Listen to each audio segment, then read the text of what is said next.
The motto that I live by, I will never cry over a man who's never had a girl better than me. Period. I'm crying because I didn't get the CVV number on your credit card. Got everything else but the CVV and a 16-digit number on the front. That's why I'm sad. But, you know, honestly, you couldn't afford me anyway. It'll probably decline. All right, guys. So I got to talk about this video that I stumbled across that, you know, I really do feel compelled to speak about because, you know, I care about trans lives, right? Trans lives matter, right?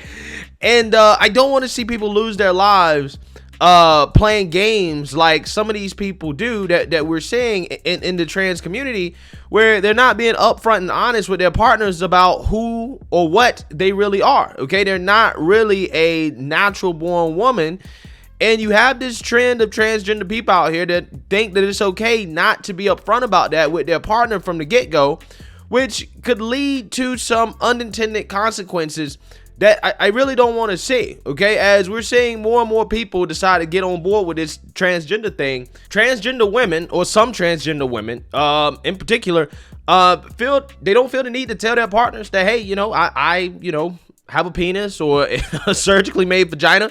They don't feel the need to tell their partners that. They don't feel the need to disclose what I believe is very important information that a partner should know before they decide to, you know, stay with you, be in a relationship, sleep with you.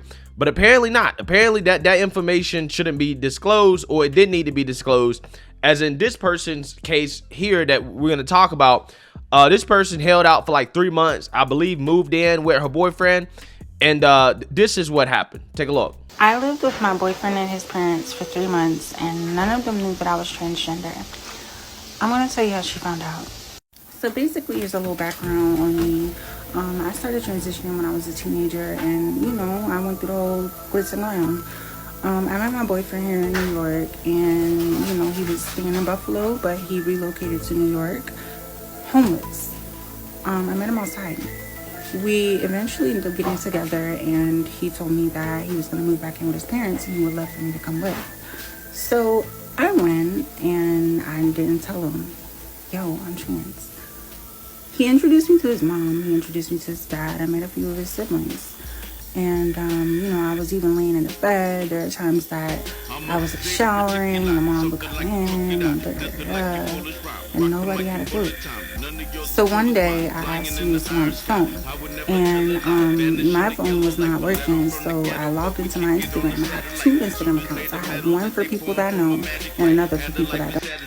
So I ended up forgetting to log out.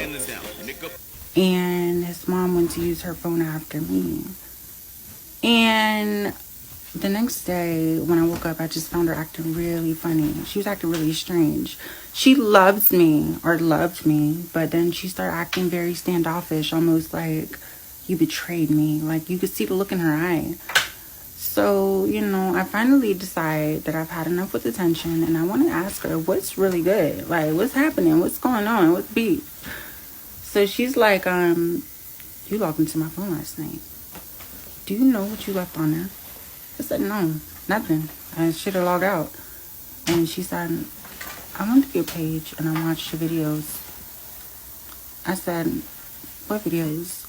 She says, of your transition. You didn't tell us. So then she's like, you were around my kids. You were around my grandkids. You were around my nieces and nephews. Why didn't you tell me this? I said, ma'am, listen, you make it seem like I'm a threat to the public safety or something. I'm a regular girl, but I knew if I would have said something that I would be labeled otherwise and I would be dehumanized and treated funny. That's why I didn't say nothing. She said, well, you got to get up and help clean up. You know what? If you're going to be living here, you got to help clean up. She started getting real, like, you know, snappy. So I'm like, I'm just going to pack my things and go, because I know that's the next thing you're going to say. She's like, yeah. Does my son know? I said, nah. She said, you know what? We're going to keep it between us, but you got to go. I said, okay. So what did I do? I packed myself and I left. I wasn't going to play with her. Yeah, yeah, you didn't want that boyfriend to find out, right? You didn't want that boyfriend to find out. Cause I mean, I'm just saying that situation could have been a whole lot worse. Okay, could have been a whole lot worse. She is lucky it was just the mother who again, she's lucky didn't go back and tell her son that, hey, you sleeping with a man. Right? Did you know that? Did you know you sleeping with a man? Which again, I am extremely curious, but not curious enough to actually, want to find out personally, of course. But I'm so curious about did you not know? How did you not know? Okay. Like, when you move in with somebody and their parents, you've been with them for 3 months. I feel like for that amount of time, most people, unless you're celibate, okay, unless you want some, some real, like, hey, I'm not trying to, have sex before marriage or whatever. It's like, how did you not know? Okay. How did you not know? I mean, I'm just saying, I mean, even if you didn't have sex, I mean, if the person is not post-op, there has to be a bulge down there, right? There got to be a bulge. There got to be something going on, right? I mean, you've seen the person in underwear. I'm just saying there has to be a clue, right? So a smoking gun to indicate that, hey, something's not right here. Now, if they are post-op, again, I got questions, right? I got questions about them surgically made walls.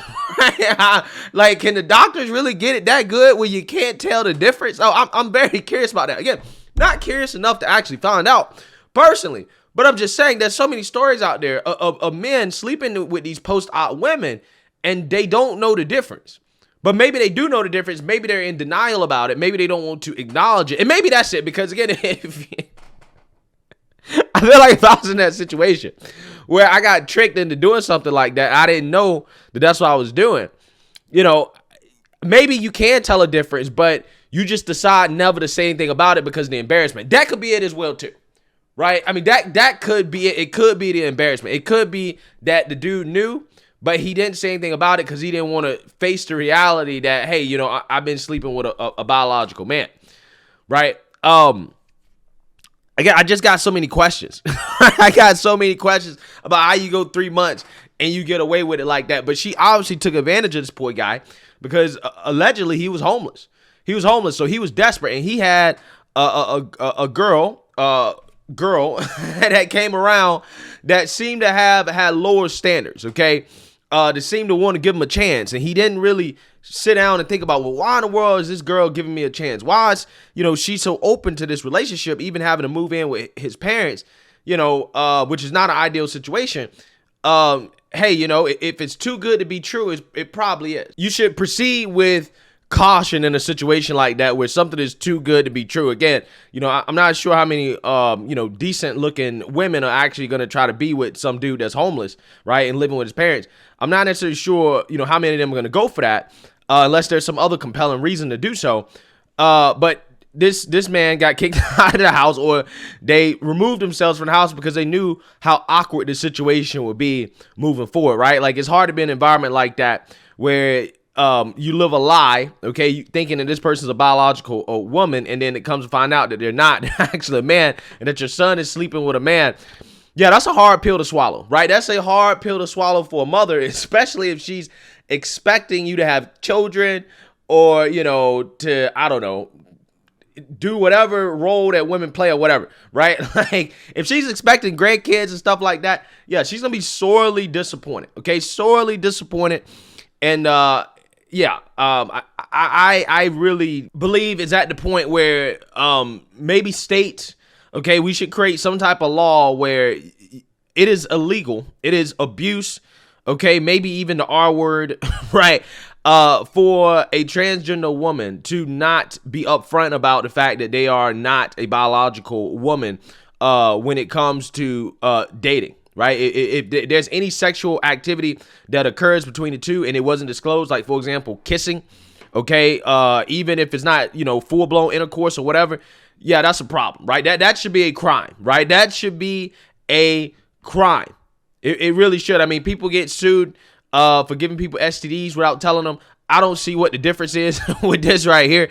You should definitely know. As a man, you should definitely need to know if a person has a penis before you kiss them, before any sexual contact is initiated, and it should be required that you tell that person up front. Now, I know, the transgender activists are gonna push back against it, but I'm saying this because I don't want to see anything bad happen, right? All these people that complain about so-called violence against, transgender women, especially transgender black women, y'all should be for this, right? You should be 100% on board with this, because this is what stops violence. This is what keeps people from, acting out in ways that are not going to be good for the transgender woman, because the transgender woman wasn't upfront about who they were before they decided to sleep with somebody. I'm just saying, we need some laws to protect against this type of stuff. It should be required by law that you disclose what your biological sex is before you engage in any type of, sexual activity with somebody.